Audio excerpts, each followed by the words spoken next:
Hey, it's me, Jesse Lee with Hot Topic, and Hey Monday. Hey. What's going on? Hey. How are you guys doing? How you doing? What's going on? What's the deets? So good. This is day 2. It's been surreal, running into a lot of friends, making a lot of new friends. Our show last night was crazy. We are so stoked to be hanging out with you guys. We've done a couple of Hot Topic acoustic tours back in our day. So yeah. All I can say is the whole experience has been mystical. Yes. Very mystical. Very mystical indeed. I agree, yeah. Let's put a shroud of mystery across this whole interview. yeah, a lot of mystery out there. Yeah. Are you guys doing emo nights tonight? Are you guys hosting Yes. I'm DJing with Jess Bowen and cool. Chrissy Costanza. So we're braving it at like midnight after 2 long days. I was gonna say I have mad respect for you crazy. because I'm pretty sure I'm gonna crash real hard. I know. I'm like, is anyone coming? Yeah. It's like they'll everyone's be gonna there. be. There's a lot of people that like to party. I'm sure. It'll be fun. The whole thing's been crazy. You can't like escape the emos. They're everywhere. Yeah. I know. I love it. Well, I can't remember what band I was talking to, but they were worried because they were playing a direct time of 2 other bigger bands. They're like worried there wasn't gonna have a lot of people at their set. Yep. But there are just so many people out there that every stage is packed. No matter Literally. what. That's what happened to us. We were playing at the same time as Fall Out Boy and A Day to Remember and Sleeping with Sirens. So we really didn't know what to expect, but it was awesome. Yeah, like you couldn't the fit whole, more people in there. Nice. In that tent. Like, it was so. I was so surprised and emotional, and it was Yeah. wonderful. yeah. We pretty much. I had a moment. I almost cried. I did cry a little bit. Yeah, I did. Chills. I can be honest. I can admit this. Oh my yeah.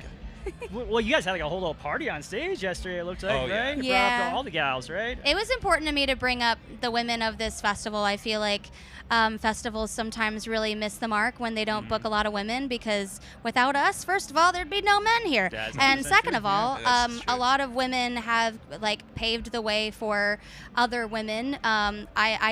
I was around in 2008, and since then there's been a lot of newer female artists that look up to me, which is crazy and so cool. And I feel like it's important to create this culture where women are equals, and there should be equally the same amount of women at these festivals as men. So I wanted to create a moment where there was no possible way they could ignore that, and it worked because we were on the when we were young page. I was gonna say, I think they got the message loud and clear. Yeah, and there's even more women coming up tonight. So oh, can't wait. Everyone, watch out for that. It's coming. Yeah.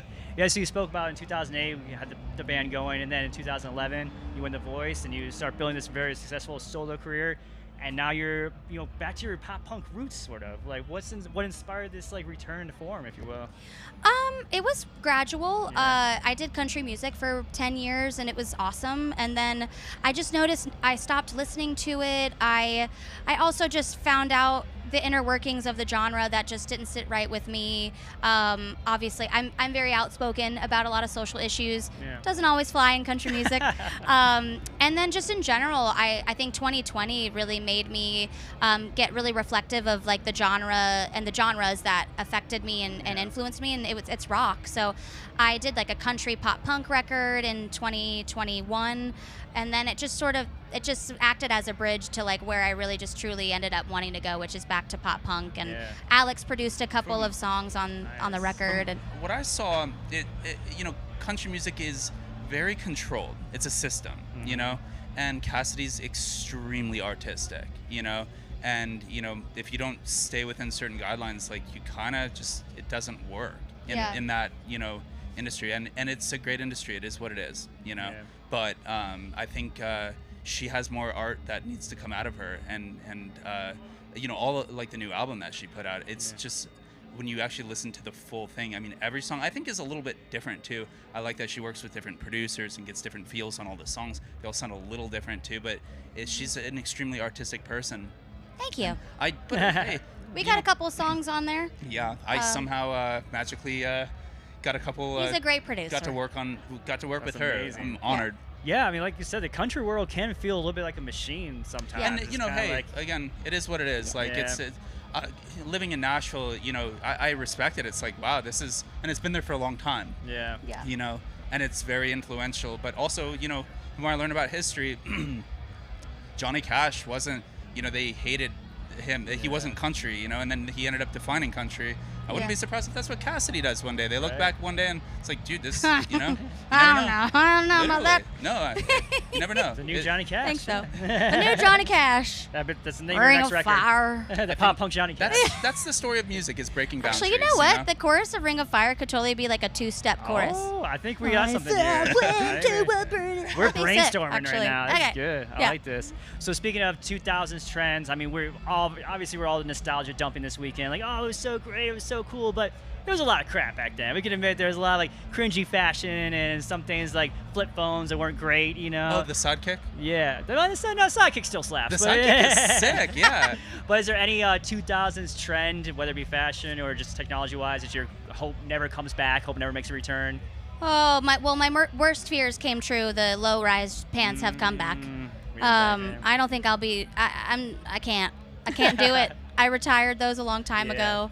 I don't know. I kind of dig everything else though. Like the tank tops with the like cami over it or under it or whatever. Yeah. The like bottle cap belts, the stud. I'm into all of it. Nice. Bring it all back. I was gonna say, like, watching Pierce the Veil, and they've been so authentic through this entire time, and it works so well. I almost really, I think that there was something special around that time, you know, and it was glorified.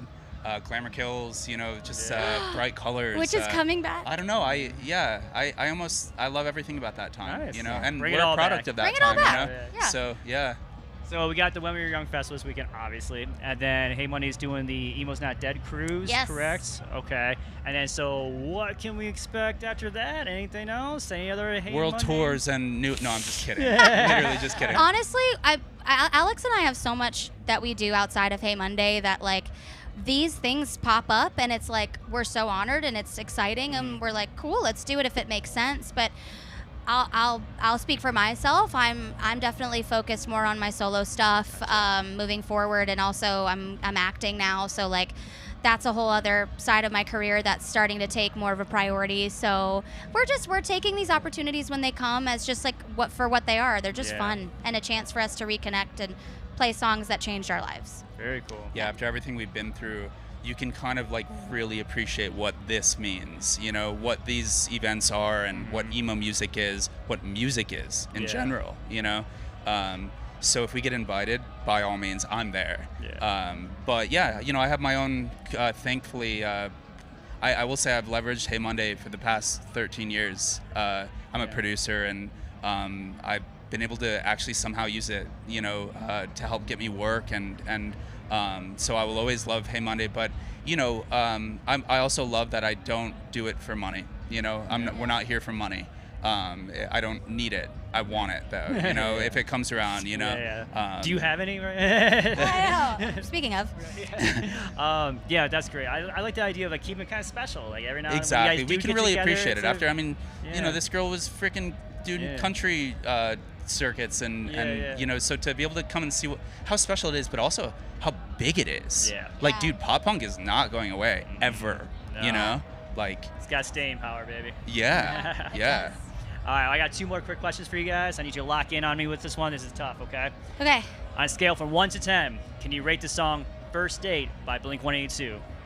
10. 10. No wiggle room. It's going straight to 10. 10. All right. I would say compared to the rest of the songs, 9. 9. Okay. 9 and 10. So that was the last band, The Paradox. That was their answer to this question for you guys. What is the greatest song of all time? I know it's the toughest question. Hallelujah, ever. probably. Hallelujah. Okay. All right. Yeah. It's hard to compete. Yeah, solid Pretty one, genius. I know it's kind of weird. That Blue Suede Shoes by Carl Perkins, I just realized what that is. Whoa. And it's really old. And you might have to take some shrooms to be able to even understand what the fuck that song is. I'm sorry. Wait, it's not about shoes? What's that? It's not about shoes? No. I honestly don't know what it's about. All that I know is that it created the sound of America. Yeah. Like it's such, and I know Elvis covered it or whatever, but I don't know. I've been going through history recently and realized trying to understand what music is, in general. And don't get me wrong, hey, Jerry Finn is the best producer to ever live, and he created pop punk, you know. But you know, he wouldn't exist if it wasn't for that guy Sam Phillips. So I'm a fan of producers, if you can't tell. You know, I'll like meet a rock star and I'll be like, oh, cool, and then I'll meet like a producer. Well, who's your and producer? Yeah, literally, Fair. literally. Very cool. Okay, so we got Blue Suede Shoes, Carl Perkins, and Hallelujah. Any Yeah. version of Hallelujah in Leonard particular? Cohen. Okay, Leonard Cohen. Gotcha. Yeah. Gotcha. Okay. Yeah. That's classic. Can't go wrong with that. Awesome. All right. Well, thanks so much for hanging out with us, guys. Thank I appreciate you. it. And everyone Good to else, see you. Wait, I have keep to, on an eye. There's one more song. Oh, you got no. Probably what Enema of the State. What's the biggest song on Enema of the State? So all the Damn small It? things. Not or- All the Small Things. What am I saying? All the Small Things is right there. Same level of All the Small impact, Things? I think. Yeah. You know. Same And again, level as Hallelujah. Okay, so Hallelujah, all the small things. You can Yeah, put together. again, Is there a particular answer you want me to use for the next band? Can I use all the small things, or would you prefer me to use Hallelujah? I want to use Hallelujah. Okay, all right. Yeah. I think All right. I All think right. that's a high standard. Not that Yeah. not that, Good luck. yeah. Yeah. All right, sounds good. We're going to use that one for the next one. Thank All you right. so much Thank for having you. us. Thank you.